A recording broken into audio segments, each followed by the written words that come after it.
Hi, I'm Rodi Srivastava. I'm Anuradha Nagraj. And this is The Migration Story. There is no country data on the number of migrant workers in India. The only available official data on internal migrants is more than a decade old. According to Census 2011, there are a total of 450 million internal migrants in the country. But the term climate refugees is becoming more and more popular, with a prediction of 200 million such refugee migrants globally by 2050. The number of climate-related migrants in India is projected to reach 45 million by 2050, according to Climate Action Network South Asia. Now this time we are going to have drop-down menus, and in case of caste, I understand it will be based on the People of India project caste. Government के लिए एक data ही है, but हम लोग देखे थे वो data ही नहीं है, एक लिविंग बीइंग है. वो लिविंग बीइंग को लिविंग बीइंग जैसे ही देखना है, not for data. So we expect that the final results would be available within 1 to 1.5 years for most of the data that Census used to publish.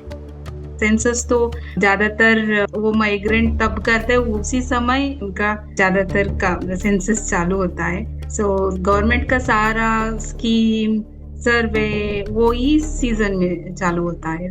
A lot of migrants may be eligible for the National Food Security Act related benefits, but if migrants are not counted and the allotment for the scheme is not taking place.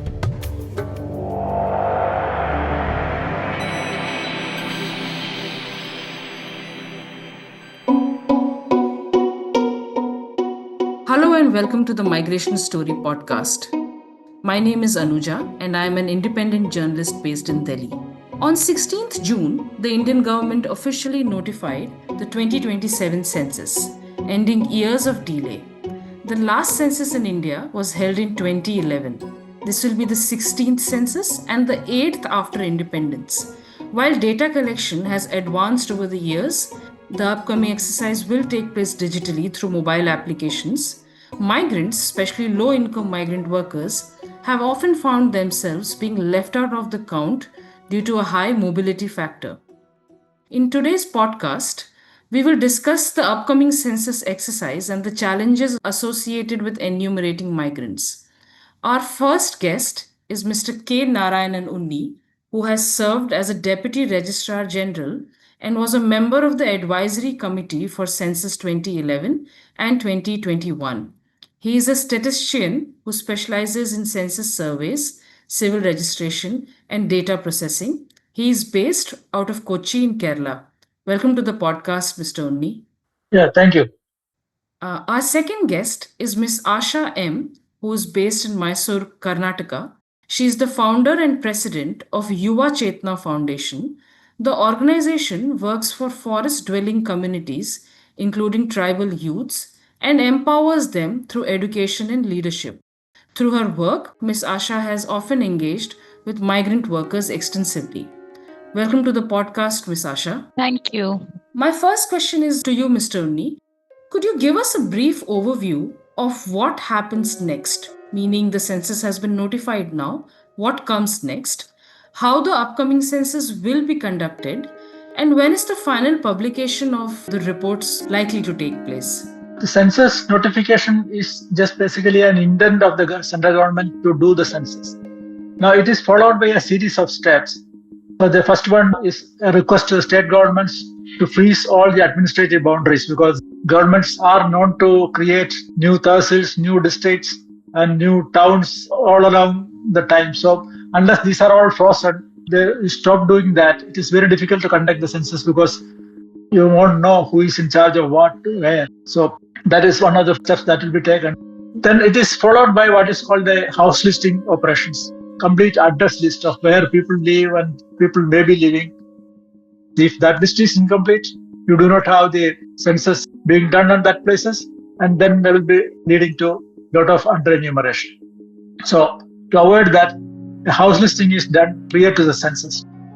Now, house listing is not just listing of houses alone. All the buildings are numbered, and the question is asked how many people actually live there. This number is used to identify or create new housing population enumeration blocks. So at the time of house listing, an assessment is done to us to see how much can be the workload in an area. Now, one problem which leads to migrants or especially migrant laborers or low-income migrants that can be there in the house listing is that sometimes the places where these people live are not properly identified because the enumerator goes normally during the working hours. And these people have gone early in the morning for work and then come back late in the evening. And by the time the enumerator has gone back from that place. This happens mostly in urban areas. So the enumerator, when he goes there, it is a locked house. So he will mark it as locked and go away. And same thing will happen when census enumeration takes place.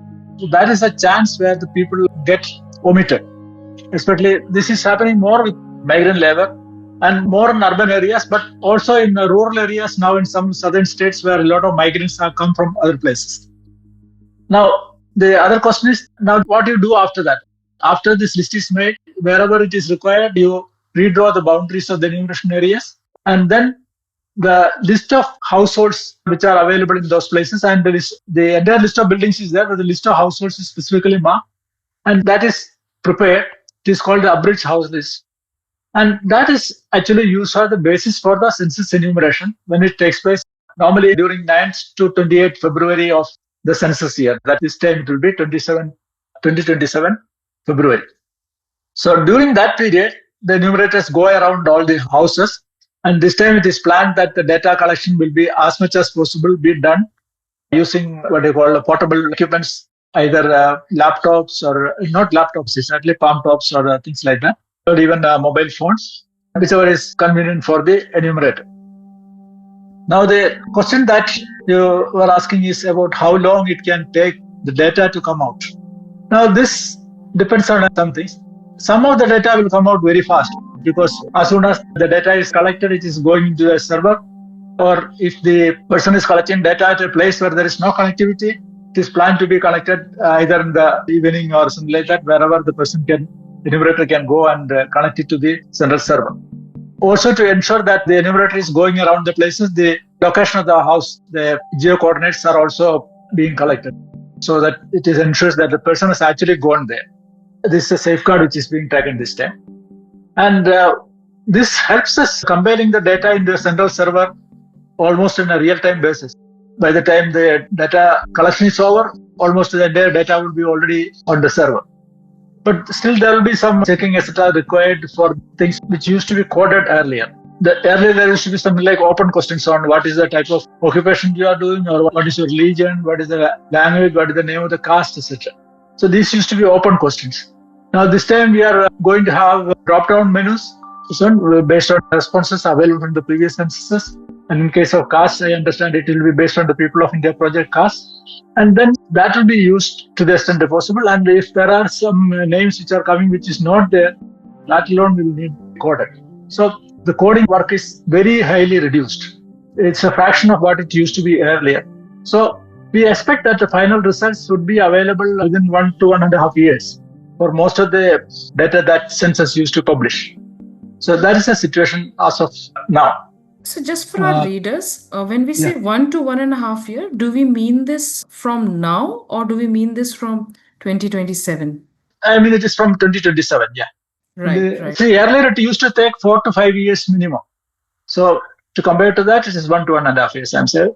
Sir, you rightly touched upon the issue of how migrants, especially low-income migrant workers, are at the risk of being left out because when an enumerator reaches their doorstep, maybe they're not at home, they're out for work. I wanted to ask you that there is often a view that urban population does not get adequately counted in large exercises like the census. From your experience in the previous census, could you tell us more specifically on the ground what are the challenges that enumerators face when it comes to counting migrant workers or migrants in urban areas? Yeah, question is very pertinent because urban population undercount is very natural in a way. Because one is urban population is very mobile compared to the rural areas. Almost everybody is known to even the enumerator in most cases, except in some states. Because normally the enumerator is a school teacher who resides nearby, so he know who is where and what. But in case of urban areas, that is not the case. So he has to go around and find the people, and if he's not living nearby, he will have difficulty in being even identifying the places where the people live and all that. So there is always a chance that some people are pushed out in census in urban areas. In fact, the census organization used to conduct what they call the post-enumeration surveys to assess the level of undercounts, and always used to say that urban areas it is higher, undercounts are higher. Now, when it comes to specific questions relating to undercount of migrants, yes, migrants have certainly a much higher chance of getting undercount. As I mentioned earlier, sometimes even their residences may not be listed in the house list, and then when the enumerator goes there, they may not find the people because enumerator will go only during daytime, and in the morning and evening, many of the enumerators may not be able to go either because they are not living there, and in case of female enumerators, now the number of female enumerators will be higher than all the previous censuses because we are always using school teachers as enumerators, and the proportion of women in among school teachers is going up. So they will also find it very difficult to travel to these enumeration areas in urban localities late in the evening or early in the morning because they also have to attend to their household duties. So that all makes it difficult to ensure that all these houses which are locked during daytime are covered properly in the census time. Then sometimes new houses may have come up after the house list was prepared. So like flat complex was being constructed. Sometimes there's almost 5 to 6 months gap between house listing and this one. So the flat complex which was being constructed and at the time may have been completed, and many households should have moved in. So such households, sometimes the enumerator is likely to miss if you do not notice that there are people are living there. Then there are people in many complexes. I have seen people live in, in the large cities like Bombay or Delhi and all. You find people living in scooter garages or car garages under the staircases, etc. So many times enumerators may not consider them as households to be counted there. They may not get even numbered. So that's a possibility. And most of these are actually migrants who do not have anything in those areas to live in. Another problem is many householders, they may not like their tenants to be enumerated. Sometimes the letting out of the house itself may be illegal because, like, for example, Delhi has seen government quarters being let out, what they call subletting, to the people who come in. And then when it comes to any government records where these people's names are to be entered, they don't agree to that. And sometimes what happens is the people who are coming to collect information, conduct census, maybe the persons who are actually going to check whether there are illegal people living there, illegal in the sense they are not the allottees. So these all prevent such people getting enumerated. Then there is also language issues that affect a correct enumeration of the migrants. If you go to Kerala, even in rural areas, you find a lot of migrants from northern and northeastern states who speak either Odia, Bengali, Assamese, or Hindi. Now, many of the enumerators may not be conversant with these languages, and even to convince those people that they are to be enumerated, that itself is very difficult. So then only it comes to the question of they have to be enumerated at the place where they are living. That itself is a difficult exercise. And if you do not know the language, that becomes more difficult. So that's also a difficulty which will affect actual enumeration of migrants. Now, I would just like to mention how this migrants enumeration has been affected in Kerala. In 2013, there was a study conducted, and it said around 25 lakh migrants from other states are present in Kerala, with about 2 lakhs being added every year. The study was done in 2013. So, which means in 2011, there should have been something around 20 lakh migrants. But what has been enumerated is just 6.5 lakhs. So, that means out of that, 4.2 lakhs from Tamil Nadu and Karnataka, which means migrants who came from other northern states, they have not been counted at all. So, this illustrates how difficult it is to enumerate all these migrants, and how the census enumeration authorities were not able to understand the necessity of enumerating all these migrants. Now, this situation may be even worse in states like, say, Karnataka, much bigger cities than in Kerala. If you go to Bangalore or similarly in Hyderabad or these places, it will be difficult to ensure that all these migrants are actually enumerated. Right, sir. You've made a great point about undercounting.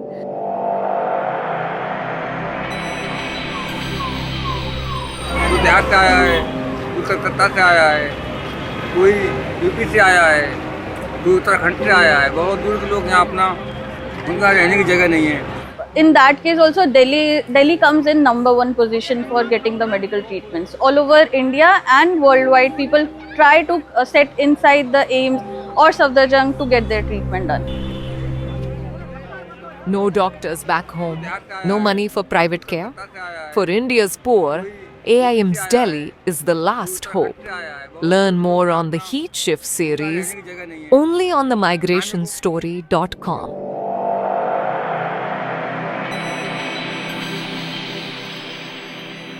I would like to bring in Miss Asha here.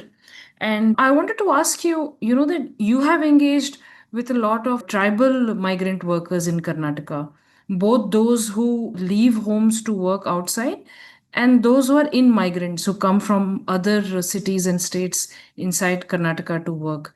Can you tell us, Miss Asha, a little bit about your experience of working with this group, the undercounting that happens, and how does exclusion from data exercises like census affects such workers?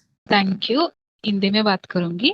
मैं 2017 से specially tribal migrant का साथ जुड़ी हूँ। मुझे एक opportunity मिला था थ्रू ट्राइबल रिसर्च इंस्टीट्यूट से।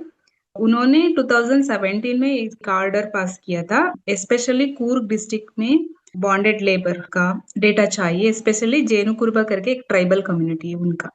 तो पूरा डिपार्टमेंट में डेटा नहीं था, इसलिए उन्होंने ऑर्डर दे दिए।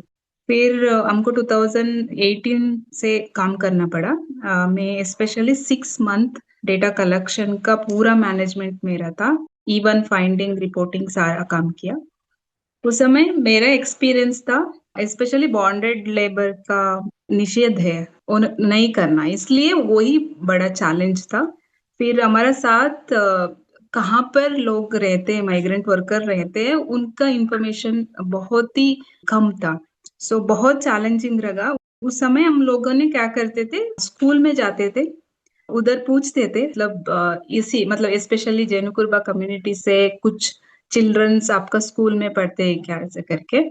फिर इन केस उन्होंने बता दिया तो हम लोग पूछते फिर ये कहाँ से आता है, एक सेटलमेंट एरिया से आता है क्या, नहीं तो दूसरा मतलब प्लांटेशन का क्या मालिक है उनका घर में रहते हैं, एस्टेट में रहते हैं, ऐसे पूछते थे। सो वो एक इंफॉर्मेशन था। फिर आंगनवाड़ी में जाते थे हम लोग, उधर भी पूछते थे। फिर ऐसा करके हम लोग डेटा इकट्ठा करते थे।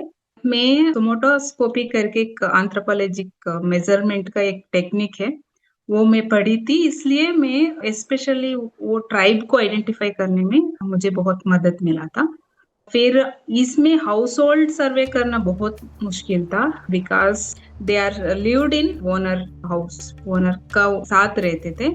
उन्होंने पहले हमारा फॉर्मेट पूछते थे, फॉर्मेट में कुछ उनका वेलफेयर का प्रश्न आ गया तो फिर हमको अलाउड नहीं करते थे।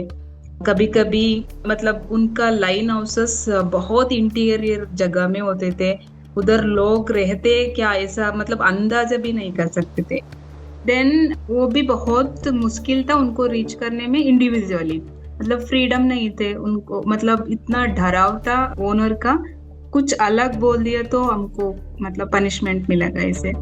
कभी कभी एक तालुक है श्रीमंगला करके कूर्ग में, उसमें तो हम लोग बीट पुलिस को लेके गए थे, मतलब उतना बहुत डिफिकल्ट, मतलब मारने के लिए रेडी होते थे ओनर्स, बाद में बात करते थे, इतना मतलब मुश्किल था। कभी कभी हम लोग वीकली मार्केट जाते थे, ऑलरेडी मैं बोल दिया सोमोटोस्कोपी में एक्सपर्ट थी, इसलिए मैं उनका लैंग्वेज, उनका पर्सनालिटी देख के मैं बात करती थी। मेरे साथ 15 डेटा कलेक्टर थे, बात करते थे। फिर उनका साथ हम लोग कहाँ पर रहते हैं, उनका कांटेक्ट नंबर, वो कहाँ पर मिलेंगे, ज्यादातर अर्ली मॉर्निंग 6:30 to 7:30 का अंदर वो ज्यादातर मिलते थे। उसका बाद उनका रूटीन काम चालू होता था, शाम को 4:30 के बाद मिलते थे। सो ये एक टेक्निक हम लोग यूज करते थे। फिर उसमें मुझे लगा ज्यादातर क्यों उन्होंने मतलब एक मास माइग्रेंट वर्कर बने। सो उसका रीजन था 1972 में वाइल्ड लाइफ प्रोटेक्शन एक्ट आया था, उसमें ज्यादातर स्पेशली जेनुकुर्बा ट्राइबल लोग फॉरेस्ट डिपार्टमेंट का साथ एक नेगोशिएशन बिल नहीं कर पाए, सो इसलिए उन्होंने जाके प्लांटेशन और एस्टेट में जाके एक लेबर सिस्टम बन गया था। ज्यादातर लोग वही बात कर रहे थे और बहुत जनरेशन से उन्होंने उधर काम कर रहे। फिर एक क्वेश्चन था हमारा फॉर्मेट में, आपको कितना वेज मिलता है। सो उनको मतलब 90% वर्कर्स को पता ही नहीं है हमारा वेजेस क्या है, तो वो बहुत मुश्किल था। फिर कभी कभी ओनर हमारा सामने खड़े होते थे, हम लोग प्रश्न नहीं पूछ पाते थे, हम लोग स्किप करते थे, मतलब बहुत सेंसिटिव क्वेश्चंस को हम लोग स्किप करते थे। ये बहुत सारी रिस्क था। फिर मुझे इसमें लगा एक सिस्टम जानबूझ के ये माइग्रेंट वर्कर को दबा रहे, ऐसे फीलिंग मेरा पूरा सर्वे में ये एक्सपीरियंस था। नोइंगली कुछ सिस्टम उनको दबा रही, उनका बीइंग को दबा रहे, कोई भी सिस्टम का साथ उनका इंक्लूशंस नहीं है, ऐसा मुझे फील हुआ। 2012 में एक मतलब जेनुकुर्बा ट्राइब का बहुत सारे लोग मारे थे बिकॉज ऑफ टीबी का। सो उसका वजह से स्टेट गवर्नमेंट 2012 में एक स्कीम लेकर आए थे, न्यूट्रिशन फूड 6 मंथ, मतलब जून से लेकर दिसंबर तक एक स्कीम है न्यूट्रिशन फूड का। सो उसमें ये लोग इंक्लूशन ही नहीं थे। वो पैकेज में 2800 का पर मंथ क्या क्या उनका बेसिक नीड और न्यूट्रिशन चाहिए वो फूड आते हैं। सो वो पूरा हम लोग किसी को पूछो उनका बारे में पता ही नहीं थे। और हम लोग कर रहे 2018 में 6 ईयर हो गया, फिर भी वो स्कीम में इंक्लूशन नहीं है। हम लोग बात करते थे उनका साथ, ऐसा स्कीम है आप लोग ले रहे हैं क्या, वो एक था। और किसी का पास आधार कार्ड, बहुत रेयरली थे आधार कार्ड, रेशन कार्ड वगैरह, ये भी बहुत चैलेंजिंग रहा हम लोगों को। फिर हमको मतलब बहुत ही बेसिक फैसिलिटीज से वंचित थे सारा लोग, हमको लगता था उनको देखकर। आशा जी, आपने ये पॉइंट उठाया कि कैसे, क्योंकि उनकी काउंटिंग ठीक से नहीं हो रही थी, तो जो स्कीम्स वहाँ पे रन हुए उनके फायदे इन माइग्रेंट वर्कर्स को नहीं मिल पाए। Sir, I would like to ask you that about the technicality of enumerating a migrant worker. We know that when the census counts people, it does not differentiate between a circular or a long-term migrant. Would you say that there is a difficulty or certain level of lack of clarity when it comes to defining migration within the census? And sir, if you could also give a little bit of a historic perspective on how enlisting of residences or migrant status has evolved since the 1960s. In 1961, census was the first time when people were asked which is your place of birth. If somebody is being enumerated at a place other than the place of birth, then he is considered as a migrant. Question was also asked how long you have been living at the place of enumeration. Then in 1971, one more question was added. Which was the place where you are residing earlier if you are not been continuously residing here? That is, for example, somebody may have been born at place A, he may have gone to place B, and now being enumerated in place C. So that place B becomes person's previous residence, or it can be that he was born at a place, gone somewhere, and then came back to the place. For studies, you have gone out and they come back, you are a returned migrant. So that sort of migration also could be caught by this question on place of previous residence. Then in 1981 census started asking question on why you migrated. That is for the last of the migrations. So leave that question applies. Why did you migrate? As you are aware, in census you cannot go into too much details. So the question was restricted to 4 or 5 categories on migration, and either employment, education, marriage, and others. I think 4 categories only was there, I think, in 81. So this was the way in which the question evolved, and then it was not much triggering was done after the 81 census on questions on migration, except slightly expanding the reasons for migration, it also to include natural calamities and establishing of projects, etc. Now, as far as the question on identifying migrants specifically is concerned, so census doesn't try to identify migrants through these questions. So enumeration of a person is independent of whether the person is a migrant or otherwise. You go to a household, enumerate all the persons living there as on date. That is the way in which the census enumeration period is normally 9 to 28th of February. So if you the person is normally living there throughout the period, he is to be enumerated there. Or even if he is a normal resident there but has been absent for a part of that period, then also he will be enumerated there. But he is absent from that place for the entire period, he will not be enumerated.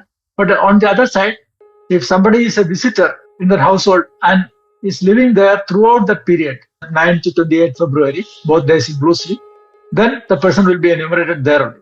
So the visitor will automatically become a migrant, even if he has come only for 1 month or something like that, for the census purposes. Now the questions which are talking about the issue of enumeration comes. Problems of migrants getting enumerated is, as I have mentioned earlier, sometimes they are not allowed to even get enumerated, as Madam has just now mentioned. Sir, for our readers, would you like to go a little bit into the 6-month criteria, that if you have stayed in a place of residence for 6 months, and tell us if that is how, the eventual figure on how many people are migrating in India, if that's where that figure comes from, like the 2011 census did? No, the 6 month criteria doesn't apply in census. Many of the other surveys like NSS, household as a person as usually residing in some place if he has been residing there for 6 months. In case of census, such a classification is not there. The question which is asked is, are you normally residing at this place? And normally has not been defined by saying it should have been residing for the 6 months period, etc. That is not there in the census. It only asks whether it is normally residing. And if you are normally residing, have you been here during the 9 to 28 February, that period? Now, if I ask an enumerator, if I go to a household and I find the person in the household who is normally residing there, I don't have to ask anything further. You have been living here 6 months, or that criteria is not at all applied in census. Right, sir. Thank you so much for explaining that. I want to go to Miss Asha again.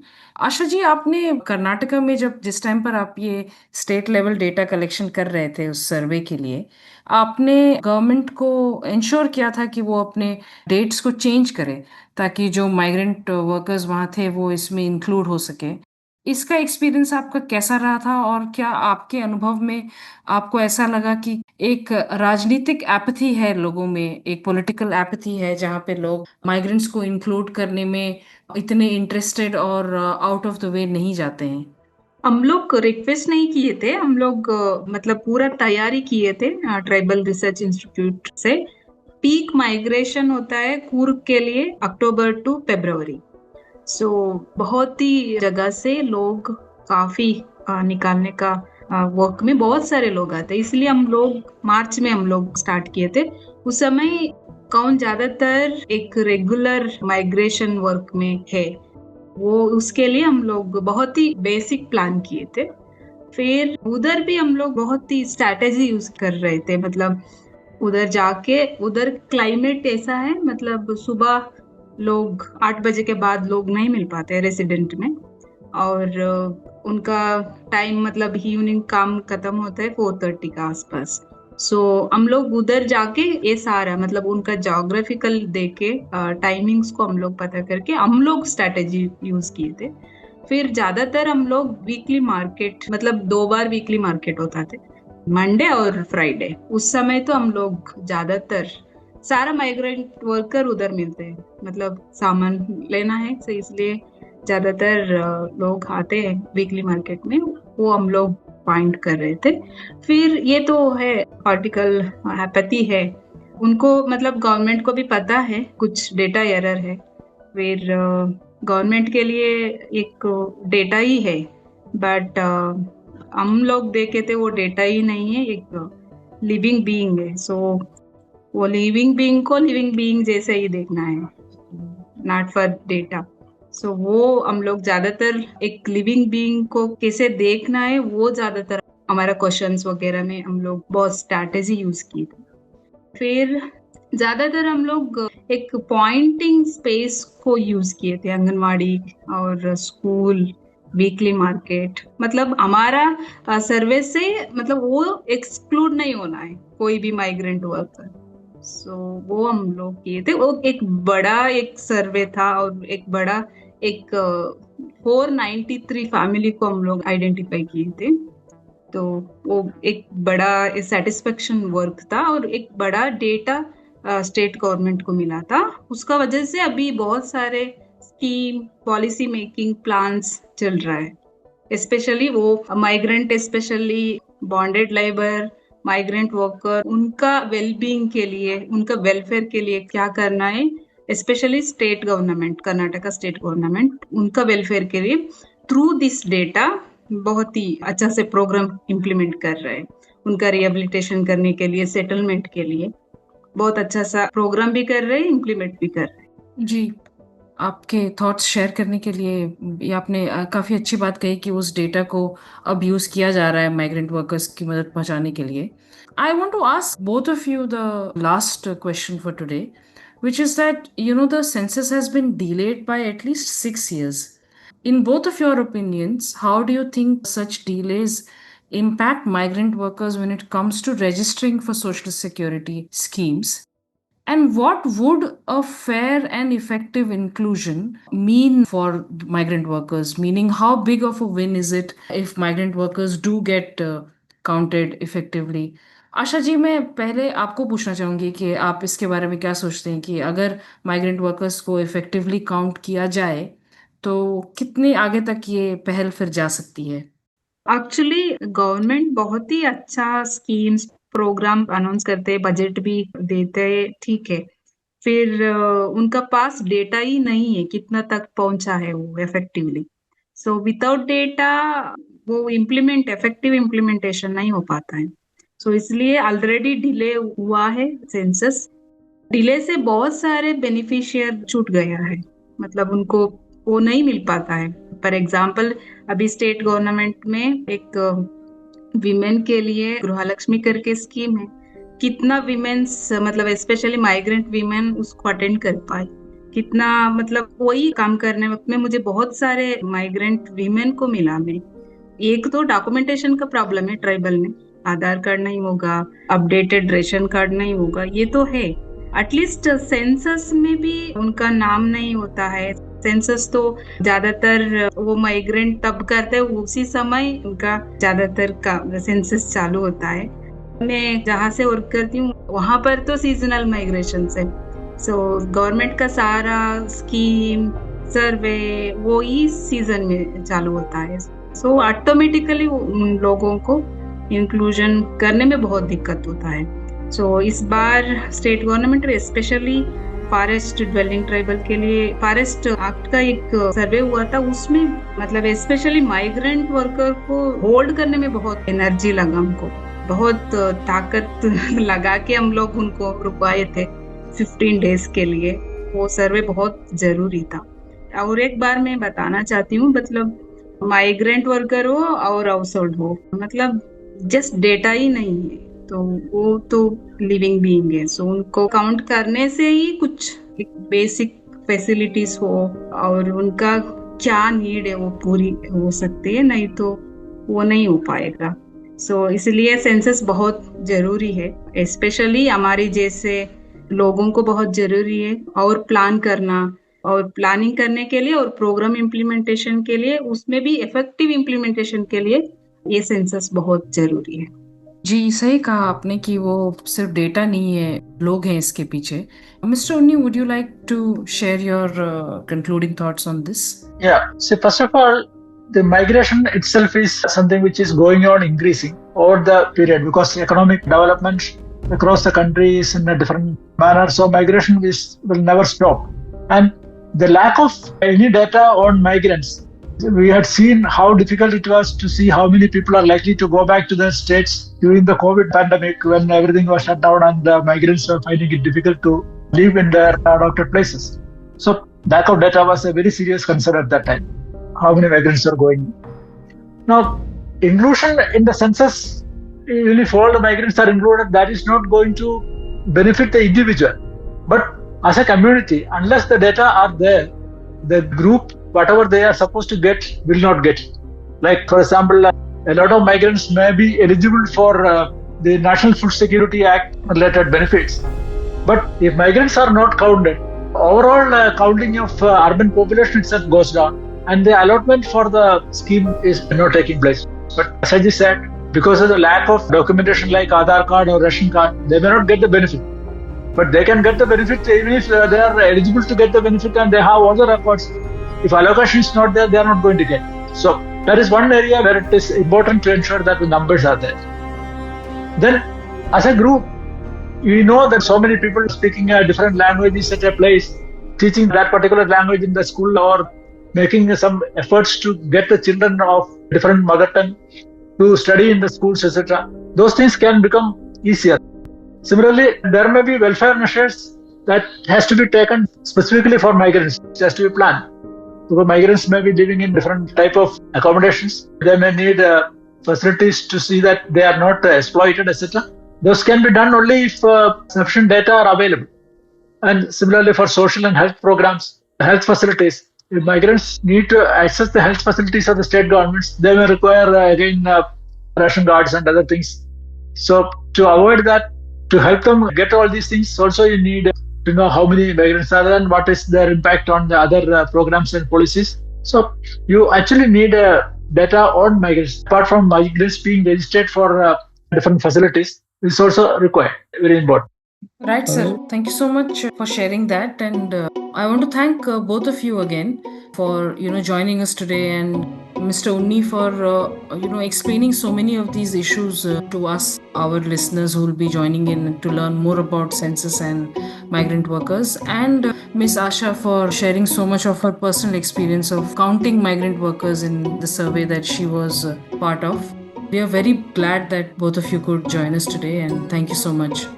Thank you. Thank you so much for this opportunity. Thank you. Thank you. Check out our website www.themigrationstory.com for more content. You can subscribe to our podcast on YouTube and Spotify. The audio editing and sound design is by Akshay Ramuhalli. Stay tuned for more stories on migration.